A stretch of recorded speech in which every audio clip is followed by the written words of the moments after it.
daylight knows this is our time now. Where we're going, these dreams we're holding. Oh, and now we know it. All the world is ours to take, you and me. Matt, can you hear me? I cannot believe this day is finally here. You truly are my best friend, and today I get to become your wife. As I'm standing here in front of you, I know I'm exactly where I'm supposed to be. You are everything I have always dreamed of, and so much more. These past 4 years together have been amazing. I cannot imagine a life without you in it. This year has been stressful, to say the least, but you continue to be my rock. You have always had a way of making me laugh, even when I want to cry.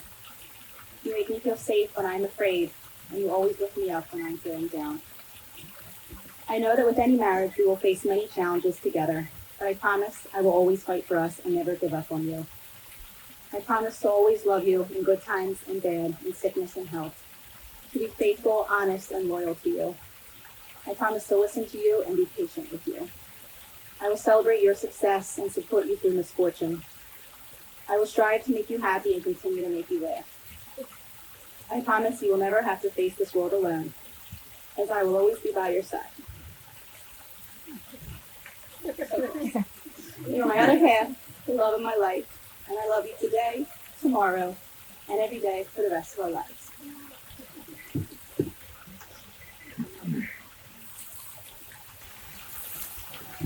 Devon, I can't even begin to tell you how much I love and adore you. It won't be long.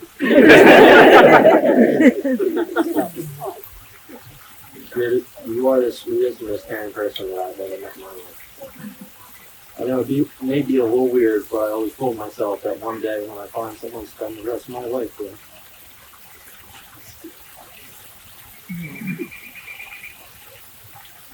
I hope that she has some of the same qualities as my mother and grandparents, grandmothers.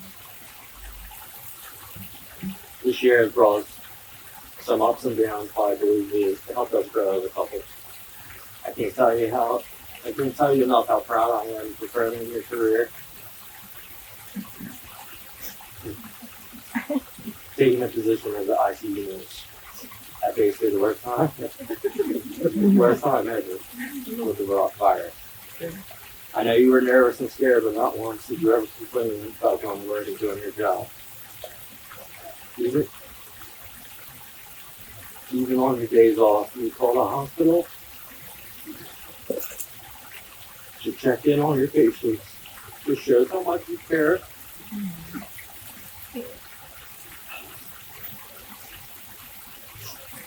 I'd be lying.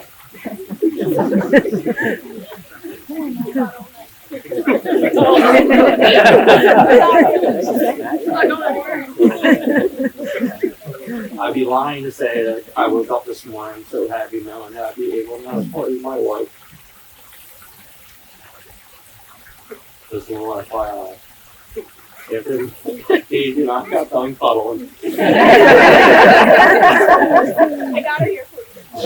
she gave you her blessing to marry her dad.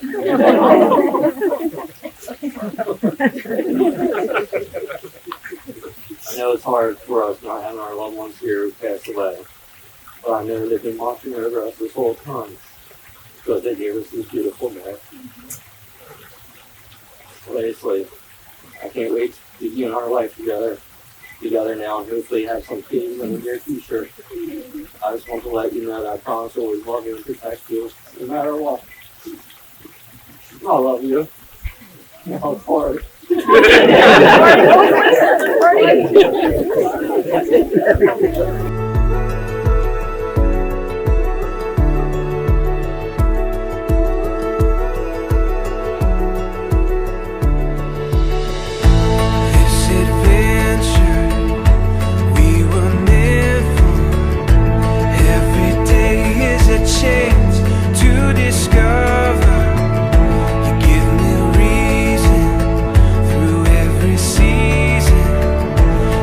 We can do anything.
a minute to thank my parents, as well as Mr. and Mrs. Izzy, for making this week such a special one for Devon, Matt, and all of us here tonight. We were worried my dad wouldn't make it down the aisle, so the night's already off to a great start. We didn't think he'd fall down the aisle, but it's okay. I may be biased, but Devon and I truly have the greatest parents in the whole world. I think I speak for both Devon and I when I say thank you to the both of you for always being there to support us, to love us unconditionally, and to be our biggest cheerleaders. The last few months have not been easy, but my parents always remain positive with smiles on their faces and will do whatever it takes to make sure we are both happy. As many of you know, Devon is our family's real-life hero. She not only is one of the greatest nurses ever, but as you heard earlier from Matt, she became an ICU nurse just a few weeks before COVID hit our world. Commercials would pop up on the TV thanking essential workers or showing videos of doctors and nurses coming or leaving from work, and I would watch my parents get emotional. Not necessarily with sadness, as much as pride. Although they were both very worried about what was to come, about Devon getting sick, or what she was going to face each day, more than anything, they were really proud of her. I, too, have never been more proud to call Devon not only my sister, but my best friend. She has handled everything about the last 6 months with grace. She somehow continued to laugh and use her sense of humor to cheer us up when she was the one who needed cheering up. There's so much I could say about Devon and her character. She is kind, caring, genuine, and thoughtful. I can't imagine a patient having a better nurse than her, and I sure as hell can't imagine growing up with a better sister. I will say in front of all of you, Devon, although I was not always the nicest to you, I am sorry. In front of all these people, here's your apology. I love you with all my heart, and I can never express my gratitude for all you have done for me over the years. It's hard to realize or appreciate an amazing family until you are an adult. I've spent a lot of time over the last few years thanking God every day for my parents and Devon. Over the years, we have made so many memories together, and I know we are just getting started. My heart is so filled with joy and love tonight as we celebrate this amazing milestone in my little sister's life. However, as I drove down the shore last weekend, it hit me. We were no longer going to have the same last name. Needless to say, I sobbed the rest of the way down the shore. It hit me hard. Although this is such a special day for my little sister and for all of us, it clearly brings lots of emotions. I also wanted to thank all the Izzies for welcoming not only Devon into their family with open arms, but for welcoming me as well. Whether I'm down the shore and the Izzies include me on their dinner reservations, or Dee Dee buys an article of clothing that she doesn't like, she passes it along to me. They've always gone out of their way to make my sister and I feel like family. It's not always easy to gain in-laws, but I know Devon feels really lucky that she's gaining the Izzies as her family.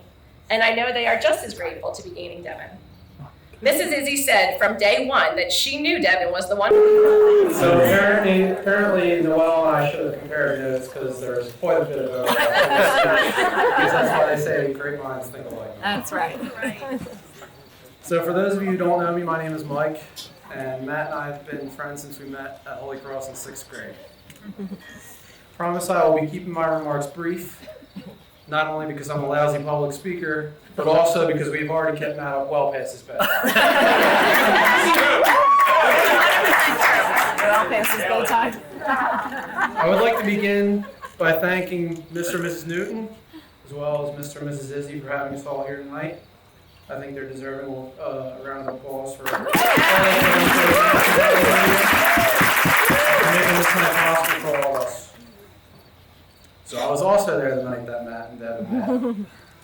I was living in Conshohocken at the time, and Conchie was having its annual St. Patrick's Day Parade, which most of my friends are coming up for. The day started in the early afternoon, but I had to work that day, so I got there a few hours late. When I got to the Great American Pub, which is where everyone was, I immediately noticed two things. Number one, based on my friends' motor skills, or lack thereof, they had clearly been celebrating the holiday rather enthusiastically. Number two, Matt was not with the group. He was off by himself talking with a girl. Yes, Hell yes! Now, to be clear, one of these two observations was predictable, but it was not the latter. So now I'm at the bar with my friends, and I'm trying to play catch up with shots of Jameson and pints of Guinness, and the hours pass by. And there are Matt and Devon, both looking to me to be completely sober in the midst of all these drunks dressed in green, and they're talking to each other pretty much exclusively. More time passes by, and we decide to finish up the night at a bar around the corner called Southern Cross, and I think to myself, okay, I guess this is where the night ends for Matt and this girl, but maybe I'll get her number and ask her out. Instead, Devon ends up coming with us. Now it's the point of the night when the crowd is beginning to thin, and I got a chance to talk to Devon a little bit more myself. My first impression of Devon was, this is obviously a very nice girl, and who knew you could meet a nice girl at a bar on a night when half the neighborhood can't see straight.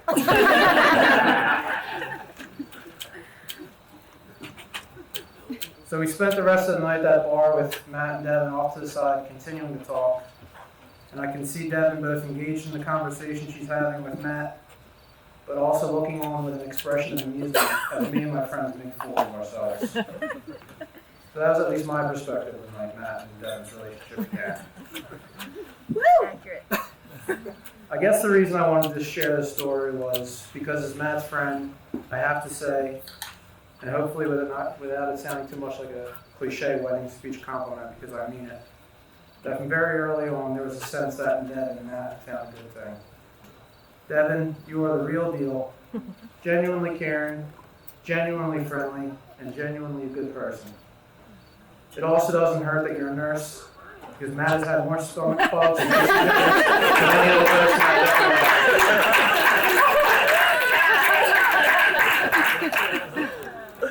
Matt, I could not have asked for a better friend.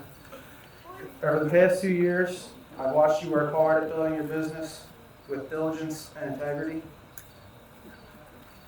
Your thoughtfulness, selflessness, and loyalty to the people that you love are just a few of the characteristics that make you such a great friend. And I know they are the same qualities that will make you a great husband and father. So with that being said, please raise your glasses and help me. Cheers, Matt and Devon. Congrats on celebrating with me tonight. Thank you. Yeah, like Mike said, I should have taken some notes, but they pretty much talked about exactly what I want to talk about. So I'm just going to make fun of Matt for a few minutes. You see him dancing out there? It costs $200 a week. So I feel like a lot of us here have been to either a bachelor or bachelorette party with your significant others and friends that are there. You don't really talk much about it. What'd you do? We went to the golf course. We hit the lake. We had dinner. That's about it. There's no questions. You know what? I'm going to break the rule. I'm going to talk about the bachelor party. You know why? My significant other didn't ask. Matt did. You know why? Because Matt was sleeping, like Mike said. 75% of the week. All right, fine. Best night's sleep I ever got. Slept like a baby. It was about 50%, but when he wasn't sleeping, he was making rules about sleep. You don't get him when you past 11. You see, Steve looks tired. I think we should wrap it up. When he wasn't making rules about sleeping, you know, he was breaking mine and Mike's stones. Oh, no mayo with my turkey and cheese sandwich? Only 2 bags of Doritos? You know I love Doritos. You got little bites? The muffins? I like the cupcakes. Sorry. My nose hurt. No, seriously, Matt and I have been friends for close to 30 years. Matt truly is the little sister that I never had. I have 3 sisters. Let me tell you what, they're a team. That shows you how much he is. But we didn't fight about, what clothing we're going to wear and how we couldn't match. Greg's that little sister. Actually, when it comes to clothing, we were always on the same page. We used to go down to see Al Avalon for the summer, and I'd be like, you know what, I need a new wardrobe for summer. I'm going to head over to Kohl's. They got 5 shirts for $20. I'm walking out of there, and the phone, I've been able to see that people don't know Kohl's got great deals. Hey, Matt, they got 5 shirts, slash down 20 more %. We had to see Al, we get a full wardrobe. $42 between both of us, so the whole cash included. No, we're bigger over stupid stuff. I mean, back to the shore, back when we were 18, 19, we used to go to Wildwood. Our favorite thing, we used to drive down the shore. We go to Wildwood, we have 2 groups of 4. We'd get there, we'd look at houses, we'd have cheesesteaks, we'd compare the houses. It was great. So you didn't always hit a home run with the houses. So one week, a couple of us went down there, and Matt was there. I actually drove, which I never did. The next week, we had to go back. It's the night before we got to meet Bill, Mike, and Matt. Matt's going, all right, who's driving? I go, you're driving. He goes, you never drive. Yeah, you know what? I didn't drive. I never drove. You know why? Because I drove a crappy car. Stunk. Literally, it stunk. Rob flew up in it. It was a 94 Chevrolet Cavalier 2-door. The seatbelt crossed over. Like, you got T-bone, the door would open, and you fly out. I just what I'm doing. So we had an audience about who was driving. And Matt, I'm going, Matt, you're driving. He had a nice SUV. He had air conditioning. It was beautiful. He's getting mad. You can see he's getting mad. He's going, no, you're driving. You never drive. Well, Matt, I drove last week. He goes, I wasn't there. You drove. Bill and Mike are starting to laugh. I got an audience like a little kid. I'm like, ugh. I go, Matt, true or false? Didn't I drive last week? He got so many swatted at. He struck me. So Matt, Mike and Bill real quick broke it up. But for me and Matt, you know, we never had to talk. It was silly. You know what he did the next day? He bought me a cheese steak. Cheese steak and cheese fries. It was squashed. As we were growing up as kids, we'd either play mini hockey, whether it was at Izzy's house or my mom's house. And one thing was always constant. There was great snacks. There's Starburst, Doritos, Dunkaroos. So you know what? Shame on me and Mike for not having the right snacks. Thanks, Mom. Thanks, Mrs. But when we were playing mini hockey, whether it was at my house with my brother, who was bigger than us, or over the Izzy's with Steve and Chris, who were O'Hara hockey players. We had Marty over there, junior hockey. Izzy was on the Hawks, and then who we had? We had Beebe. I was like Goldberg, Mighty Ducks. The Mighty Ducks were good. Playing Team Iceland every time. That used to check into the boards and come home with a new bruise. As we got a little bit older, the competition kept going. We're always competitive. We would play basketball 1-on-1, and there used to be steaks. It'd be real windy out in the city. The steaks, they were a lot of money. Cheese steaks. Like cheesesteaks, tasty treats, right? Matt's actually the first one to introduce me to golf. He's like, you gotta play. You gotta play. I got a bag for you. I got all the balls you could have because at the time his grandfather was working at the driving range. Bag balls will be fine. I shot 42 over. How was that even possible? At the end of the day, we had 0 balls left, a lot of laughs, and some cheesesteaks. So I'll wrap it up with this. Yesterday was Matt's last day as a single man, whatever that means. We went out to play Springfield. There's Augusta-like conditions out there, man. We played bad, we laughed. We tried to make a reservation after. So it didn't happen. So what did we do? We went back to Matt's house. We laughed, and we got cheesesteaks. I guess what I'm trying to say is, for us, for our group of friends, our little family, some things don't change. We like laughing. We're competitive, and we're always going to eat cheesesteaks. Devon, I guess I couldn't be more excited for today. You look absolutely gorgeous in this beautiful venue. Yes, he does. I can't wait to watch you guys grow together, to come into our little family, to laugh. I can't wait to watch you guys laugh together. So with that, I'd just like to cheers the new Mr. and Mrs. Izzy. Cheers! Cheers!